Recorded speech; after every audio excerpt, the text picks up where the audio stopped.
Hi friend, good evening, नमस्कार। कैसे हैं? आई होप कि आप अच्छे होंगे। आज फिर से आपके सामने एक छोटा सा टॉपिक लाया हूँ इतिहास के संदर्भ में। आज हम लोग प्राचीन इतिहास के बारे में जानेंगे। उसमें से हम लोग एक आज गुप्तोत्तर काल के बारे में जानेंगे। गुप्तोत्तर काल माने कि गुप्त काल के समाप्त गुप्त काल के पतन के बाद जो भारत में जो काल को देखा गया वो गुप्तोत्तर काल के नाम से जाना जाता है। तो आज हम लोग गुप्तोत्तर काल के बारे में जानेंगे। गुप्तोत्तर काल के बारे में जानेंगे। ये 6वीं शताब्दी ईसा पूर्व के काल को 6वीं शताब्दी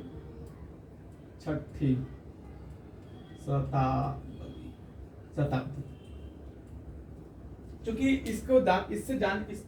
गुप्तोत्तर काल को जानने से पहले हमें इसके पूर्व के काल को हमको जानना पड़ेगा, तभी हम गुप्तोत्तर काल को समझ सकते हैं, अन्यथा नहीं समझ पाएंगे। क्योंकि गुप्तोत्तर काल के पूर्व के काल को देखा जाए तो वह गुप्त शासन व्यवस्था स्थापित है। गुप्त काल के शासन व्यवस्था स्थापित है, यानी कि गुप्त काल काल के नाम से जाना जाता था। और जो गुप्त काल हुआ करता था वो बहुत बड़ा एक विशाल साम्राज्य हुआ करता था। उस काल में सत्ता का विकेंद्रीकरण नहीं हुआ करता था। सत्ता का विकेंद्रीकरण का तात्पर्य है कि सत्ता छोटे छोटे क्षेत्रों में विभाजित नहीं था, एक ही राजा के हाथों में सत्ता हुआ करता था। राजनीतिक विकेंद्रीकरण नहीं था, यानी कि राजनीतिक विकेंद्रीकरण का तात्पर्य होता है कि जो शक्ति था वो जो क्षेत्र था वह क्षेत्र विभाजित नहीं था, वह एक ही शासक के अधीन, एक ही साम्राज्य के अधीन हुआ करता था। लेकिन हुआ ये कि जब गुप्त काल के पतन होने लगा, गुप्त काल का जब पतन होने लगा, उसके बाद राजनीतिक विकेंद्रीकरण होने लगा। यानी राजनीतिक अब एक केंद्र में न बनकर अब छोटे छोटे केंद्रों में, छोटे छोटे क्षेत्रों में स्थापित होने लगा। ऐसा क्यों? तो आपको पता होगा कि जब आप कमजोर रहिएगा, आप जब तक मजबूत रहिएगा तभी तक आपका कोई अधीनता को स्वीकार करेगा। अगर आप अगर कमजोर रहिएगा, अगर कमजोर हो जाइएगा तो उसके बाद आपकी अधीनता को कोई स्वीकार नहीं करेगा, यानी कि आपके अधीन कोई रहना नहीं चाहेगा। वही काम हुआ जब गुप्त काल के जब पतन हुआ, तो उसमें जो भी सामंत हुआ करते थे, जो भी छोटे छोटे क्षेत्र के शासक राजवाड़ा हुआ करता था, वो अब गुप्त काल के अधीनता को से निकलकर वह स्वयं के स्वतंत्र शासन स्थापित करने लगा। अब जो क्षेत्र था, एकीकृत जो क्षेत्र था, वह क्षेत्र अब एकीकृत न होकर अब क्षेत्र विभाजित हो गया। यानी कि अब छोटे छोटे क्षेत्रों में अब शासन राजा की स्थापना होने लगी, मतलब छोटे छोटे शासक की स्थापना होने लगा। यानी कि अब क्षेत्रीयता की भावना आएगी। क्षेत्रीयता की भावना का मतलब क्या होता है कि जब भी आपको अगर छोटे छोटे क्षेत्र में विभाजित होता है, खंड खंड में, मान के 3 भाई है, 4 भाई है, अगर पिताजी है उस समय तक तो नहीं रहता है ना कि हमारा ये है, हमारा ये है, हमारा यहाँ तक, हमारा यहाँ तक। जब पिताजी का जब शासन व्यवस्था समाप्त हो जाता है, उसके बाद जब उनके पुत्र की जो शासन व्यवस्था स्थापित होता है, तो उस समय भाई में कैसे विभाजित हो जाता है। तो कैसे क्षेत्रीयता की भावना कि हमारा जमीन है, यहाँ तक हमारा है, यहाँ तुम नहीं आना, ये हमारा है, लाइन खींचो, यहाँ दीवार खींचो, ये खींचो, वो। तो उसी तरह जब साम्राज्य स्थापित हुए, राजनीतिक विकेंद्रीकरण हुआ, तो उसके बाद क्षेत्रीयता की भावना स्थापित होने लगी। क्यों स्थापित होने? कि छोटे बड़े साम्राज्य स्थापित होने, छोटे बड़े शासक की स्थापना होने लगे, छोटे छोटे क्षेत्र के उत्पत्ति होने लगा।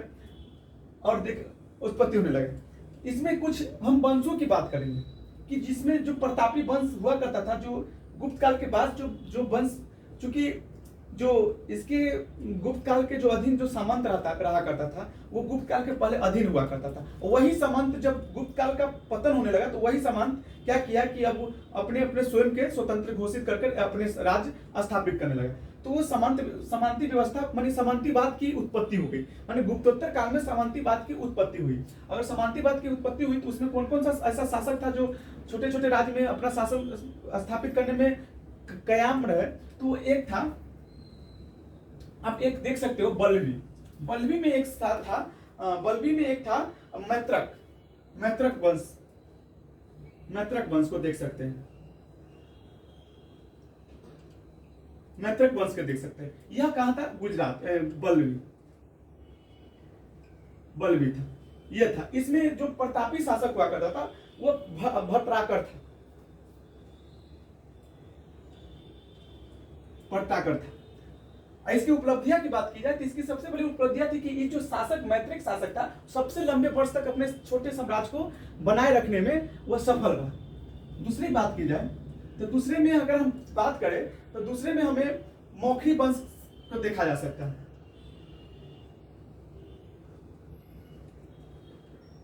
वंश, मौखरी वंश को देखा जाता है। ये कहां का वंश था? तो ये कनौज के वंश था, जो भी कहा उड़ीसा, कनौज के पास था। इसमें जो माने कि इसमें जो प्रतापी शासक था वह शासक था हरिवर्मा, हरिवर्मा था। और आगे चलकर हम देखें तो तीसरा में हमें नजर आता है, तो तीसरा में हमें नजर आता है पुष्पवती वंश।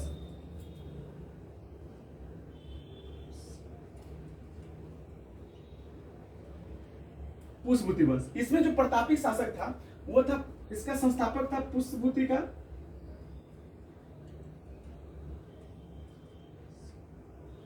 पुष्पवती खुद था। उसके बाद कौन था? राजवर्धन था। उसके बाद हर्षवर्धन था। हर्षवर्धन को देखा जा सकता है। तो लेकिन इस सभी शासक में भारत में एक फिर से कमोबेश एक विशाल साम्राज्य स्थापित करने में पुष्पवती वंश सफल रहा। यह एक भारत को, क्षेत्र को एक डोर में बांधने का प्रयास किया, जहां तक कि यह सफल भी रहा। एक डोर का मतलब होता है कि वह मतलब कि जो क्षेत्र विभाजित था उसे एक जाल में बांधना था। तो अगला वीडियो में मेरा पुष्पवती वंश के बारे में रहेगा। ठीक है, थैंक यू सो मच।